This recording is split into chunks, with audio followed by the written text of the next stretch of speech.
Mujjukira we nakolera story actually by that time Cindy yali akamala okubeera nga azaana nali nkola story ya Cindy okubeera nga yes bawolukaminze bouncing baby girl ate ne mukweyo story yennyini ne nkuterako amawulire ge twali twakafuna wano mu ggwanga erya Uganda nti ne omuyimbi Magla mwenna mwali mumanyi bulungi nnyo ng'ayimba ennyimba eza dancehall yali ali lubuto by that time naye ne nkuwa ebifaananyi bye bulungi nnyo ng'ali lubuto kaakano nina essanyu okutegeeza mbu omuyimbi Magla yazadde nera nga yasumulukuse bulungi nga yazadde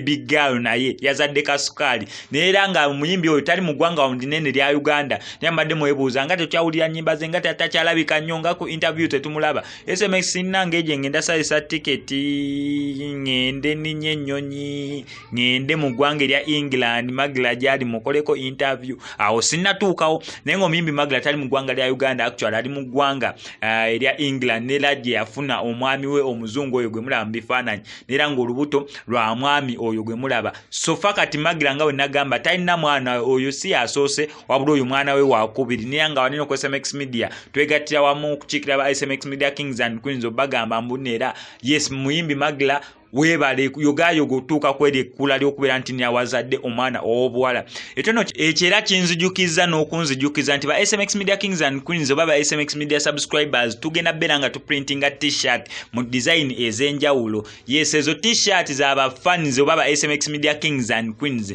neera ng'omulama gwazo si kwambala ku nyuma omulama gwazo si gwa kwambala oba ogambe nange ndi part of SMX Media nedda omulama gwazo omukulu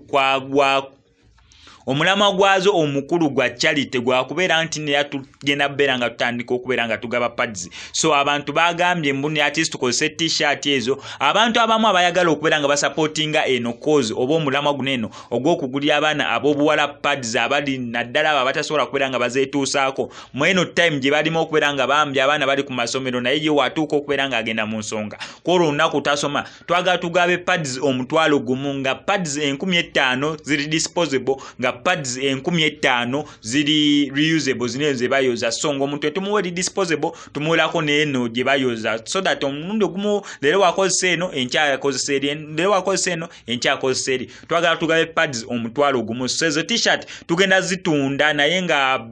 tugenda zitunda naye nga omulama gwazo gwakubeera nga tusonda ssente ezo ezigenda okubeera nga zigulira abaana pads nga n'abantu abalala bagetinga on board beeyi yazo jabera nzicommunicatinga awo gye bujja naddala gwalaba SMX Media YouTube channel oba stories of jabera ngo gitegere ebbeeyi nga tumaze okubeera nga tusalawo abantu gye banasobola okubeera nga basobola goli wadde meno gigula mitwalo 10 emitwalo 3 emitwalo 17 emitwalo 5 emitwalo 6 kiri nti kozi yakyo yakubeera nga tusonda oba tu raisinga sente naddala ezo tugenda okubeera nga tugula pads ez'okutwalira abaana ab'obuwala naddala abo abatasobola kubeera nga bazeetuusaako SMX kankusaba subscribing ano ku SMX Media tujja kubeera nga missing updates naddala nga zino I sign out.